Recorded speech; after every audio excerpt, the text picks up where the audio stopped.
우창우쌤은 내과 의사들만의 개그 있어요 혹시? 4시간마다 포지션 체인지하고 있어. 별다른 활동이 없습니다. 그럴 필요가 없기 때문이죠. 시어머니에 대한 어떤 공격성이라던가 이런 분노가 무의식적으로는 우리는 닥터 프렌즈. 안녕하세요, 닥터 프렌즈입니다. 네, 구독과 좋아요, 댓글과 알람 설정 부탁드리고요. 제가 오늘은 오준승 선생님과 5화 저희 스르생 리뷰를 하려고 이렇게 카메라 앞에 섰고요. 선생님 보고 있나요? 예, 선생님? 재밌게 보고 있습니다. 왜요? 등장인물 그 누구죠? 뭐요? 지금 아프잖아요, 누가? 아프죠. 아픈 거 알아요? 너무 아프잖아요. 저도 안타까워요 상황이. 빨리 좀 좋아졌으면 좋겠어. 다 제가 좋아하는 등장인물들인데. 그래요? 네. 어제 하여튼, 리뷰를 네, 해보겠습니다. 요즘 바빠서 다들 못 보는 것 같아가지고 제가 이렇게 3화까지는 해피님들이 라이브 같이 안 맞네. 보니까 재미가 없더라고. 맞네. 라이브까지 같이 봤구나. 같이 봤지. 그러네. 네. 같이 봤으니까 제가 인정하고 바로 리뷰 시작해 볼게요. 예. 외과계 병동혜진 이렇게 딱 나타나요. 6,006호 최현식 싱글벙글 환자. 웃으면서 새벽에 간성혼수 와서 관장했습니다. 간성원수 와서 관장. 관장했다. 체온 더 올라갔고 관장. 황달수 간성원수 저러면서? 하면 이제 관장을 하면은 사실 좀 좋아지시죠. 하고 암 때문에 MRCP? 담관 일어난 적으면서? PTBD 진행하자. PTBD 네. 진행하자.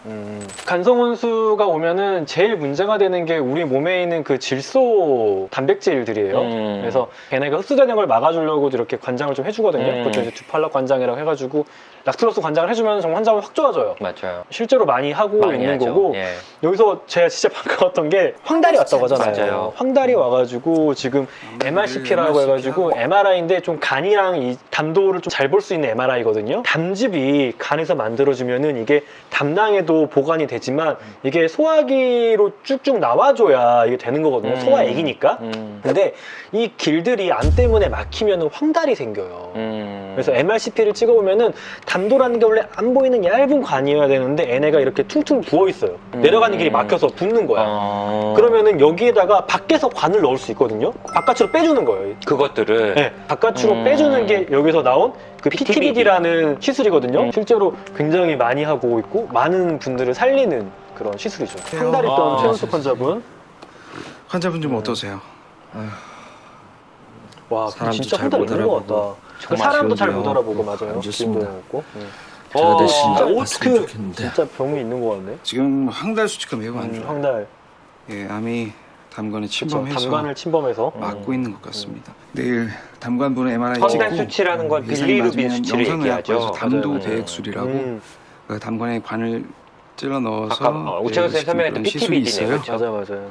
아니 뭐 그렇게 하시면 되지 않을까요? 이상하네, 싸하네. 그럼 내일 MRI 찍고 결과 나오면 다시 말씀드릴게요. 지금 보면은 환자분이 굉장히 얼굴도 노랗고 굉장히 말라 있잖아요. 말랐어요. 이게 암이 진행을 하면은 실제로 카객식하다 그래가지고 굉장히 살이 많이 빠져요, 환자분들이. 그래서 간성원수가 또 많이 와요. 이렇게 병이 진행을 하면은 사람을 못 알아보고 헛소리하고 이런 것들은 근데 아까 말한 관장을 하면 좀 좋아지고. 맞아요. 여기에서 좀 이상한 게 저 보호자분이 별로 내일 하는 시술에 관심이 없잖아요. 그렇네. 헉, 그거 혹시 무서운 거 아닌가요? 뭐 괜찮나요? 위험하진 않나요? 막 자세한 게 좀 물어보실 텐데 내일 하면 되겠네요? 약간 이런 느낌이라. 저 아줌마가 며느리가 1년 같은 것도 대단하다야. 막 너무 사사건건 막 돈으로 이렇게 스트레스 난 주고 하루에 왜 전화를 이혼했는지 수십 우리가 통씩 헷갈렸었잖아. 근데 보니까 그건 걔가 장난 우리 집 아닌 재산을 계속 자기 집으로 돈을 빼돌리니까 빼돌린다 그랬지. 말도 안 돼. 석형이가 준 거잖아. 석형이가 그 정도는 처가닥에 보태줄 수도 있지. 네가 왜 참견이야? 사기 결혼이야 언니. 나 사기 맞은 거야. 사기 망하기 결혼이요. 일보 직전인데 온 가족이 배우 뺨치게 연기해서 우리 집 물은 거라고. 알고 보니 다 빚에 저당해. 건물은커녕 은행 대출만 산더미. 온 가족이 사기꾼들이라고 사기꾼들. 저런 시어머니 어떡하냐. 일부러 그랬겠니? 결혼 전에 혼수로 어떡해. 꼴랑 2캐라짜리 다이아 해왔다고 그렇게 구박하더니 그 반지 없어지니까 며느리 보고 다이아 네가 하나요? 가져갔냐? 아이고. 모르겠어. 이게 돈이 그렇게 궁한 집도 아니고 그러게요. 충분히 도와줄 수 있는 여유가 있고 어찌됐든 결혼했으면 우리 가족이잖아. 우리 가족이면 당연히 도와줄 수 있는 거잖아. 미혼 남자인 이제 너의 의견이 궁금했어. 뭐 이거는 이혼이랑 상관없이 뭐 그냥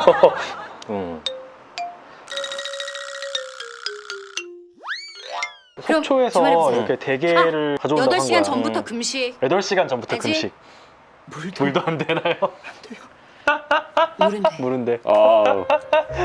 이게 대게를 속초에서 10마리 가져오니까 너네 금식해? 하는 건데 딱 8시간 금식을 주는 게 저희가 보통 CT, MR, 간단한 수술, 민내시경 이런 거 할 때 8시간 금식을 많이 맞아요. 해요.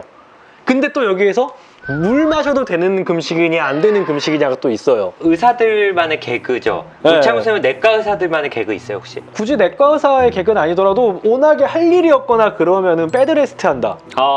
베드레스트 하고 쏘 생기겠다. 베드레스트는 이제 우리가 수술 직후나 움직이지 않아야 될 때 네. 베드레스트 뭐 이렇게 네. 쓰면은 침대에서 가만히 안전가료 하는 네, 거. 안전가료 하는 거. 그리고 쏘 생긴다는 건 이제 욕창이잖아요. 네. 너무 누워 있으면 이제 야 욕창 생기겠다. 약간 그렇다고 뭐 일이 아예 없는 건 아니지만 그만큼 네. 이제 전에 일이 엄청 힘들었다가 예전에 비해서는 이렇게 많이 있을 수 있다. 그러면 서로 이제 과들이 다르면 야 너 어때 그과 어때 요즘 얼굴 좋아졌더라 너 지난주에 얼굴 썩더니 막 이러면 이제 쏘 생기는 거 아니냐 막 약간 요렇게 지금 4시간마다 포지션 체인지 하고 있어. 별다른 활동이 없습니다.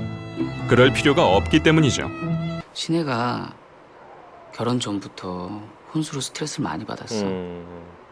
결혼하고 나서는 엄마가 하루에 전화를 30분씩 했고 와, 어느 날 보니까 노래도 신혜가 모르겠다. 수면제를 6알이나 먹고 잠을 자더라고. 이러다 사고 나겠다 싶어서 유학 가라고 했어. 지원은 내가 해주겠다고. 근데 그것도 물거품. 엄마가 그거 알고 신혜 집에 전화를 했어. 내 딸 공부를 왜 우리 아들 돈으로 시키느냐. 첫 번째 노력, 유학 보내기. 난 괜찮으니까 친정에서 지내는 건 어떻겠냐고 했어. 친정에서 지내라. 장모님도 걱정을 많이 하셨고. 두 번째 노력, 친정으로 분리. 물론 그것도 잘 안 됐어. 신혜가 엄마 무서워서 못 가겠다고 시도도 못 해보고 포기. 내가 마지막으로 한 노력은 신혜가 어느 날 갑자기 우리 집에 가자 그러더라. 호랑이 속을 왜? 안 가도 된다고 가지 말자고 했는데 가고 싶대. 그날 안방에 있던 다이아 반지가 없어졌어. 신혜가 엄마 화장대에서 반지 가져가는 걸 내가 봤어. 신혜는 나를 봤고 왜 훔쳤을까? 왜 그랬을까? 왜 훔쳤을까? 오죽하면 훔쳤을까? 생각을 많이 했는데 근데 아무것도 자기가 못 혼수로 물었어. 해온 편지를. 못 물어보겠더라. 혼수로 해온 거요? 응, 자기가 혼수로 해온 거야. 모른 척 해주는 게 최선이라고 그거 하나 해가지고 생각했어. 왔는데 그걸 훔친 거야? 세 번째 그거 가지고 노력, 나간 거. 전처의 범죄 행위 묵인 및 방임. 범죄 행위 부기. 그래도 나 노력한 건 맞지? 아니? 네가 무슨 노력을 했니? 그건 노력한 게 아니라 회피한 거지. 저는 딱 이 생각했거든요. 들으면서 첫 번째, 두 번째, 세 번째 노력이라고 하는데 이건 사실 노력이 아니죠. 어머니가 하루에 30번이나 전화를 했다는 건 일반적이지는 않잖아요. 며느리한테. 그것도 뭐 좋은 얘기가 아니라 그런 혼수 가지고 얘기하는 거. 양석형이 사실은 그 어머니를 어떻게 보면 말렸어야죠, 사실은. 맞아요. 말렸거나 싸웠거나 해야 되는데 뭐 자기는 엄마가 이랬어 라고만 이렇게 빠지면 어떻게 해야 되나. 뭐 의사인데 사실 뭐 엄마의 지원을 끊으면 뭐 둘이 잘 못 살겠어요, 사실은. 유학을 그냥 그걸로 어떻게든 좀 무마시켜서 보내려고 하는 것도 근본적인 원인이 해결이 안 되죠. 뭐 몇 년 다녀와서 어차피 똑같을 텐데. 친정 가는 것도 시어머니 눈치를 볼 정도면은 저는 굉장히 브레이크다운 된 상황이 아닐까. 다이아를 훔쳤을 때 그 정신 상태가 어땠는지는 이 얘기만으로는 좀 짐작하기가 어렵지만 시어머니에 대한 어떤 공격성이라던가 이런 분노가 무의식적으로는 이 결혼이 좀 파탄났으면 하는 바람도 있지 않았을까. 양석형도 그거를 그냥 은연중에 알았고 본인도 지치니까 그냥 이대로 좀 끝났으면. 최송화가 얘기하는 것처럼 워낙 회피하는 성격이니까. 근데 오히려 이제 또 지금 다시 또 만나자고 하잖아요. 모르겠어요, 어떤 부분인지. 요즘 봤을 때는 뭐 그렇게 막 우울감이라던가 불면이 심해 보이진 않는데, 드라마적으로 보면. 다음 에피소드에도 뭐 이런 내용들이 혹시 나오는지 좀 저도 봐야겠어요, 일단은. 시즌2의 5화 리뷰를 해봤고요. 좀 당분간은 또 라이브로 진행은 좀 어렵지 않을까 생각이 듭니다. 라이브로 진행을 해도 뭐 2명씩만 하거나 뭐 이렇게 좀 해보려고 하는데, 헬프님들도 특히 이번 거는 약간 추리인물처럼 다이아를 가져간 이유가 뭔지 궁금하신 부분, 나는 이렇게 생각한다, 이렇게 댓글 달아주시면 또 재밌을 것 같고요. 또 뭐 영상이나 이런 거 아쉬운 부분 얘기해 주시면 또 저희가 보완해서 또 좋은 영상으로 좀 만들어 보겠습니다. 예, 감사합니다.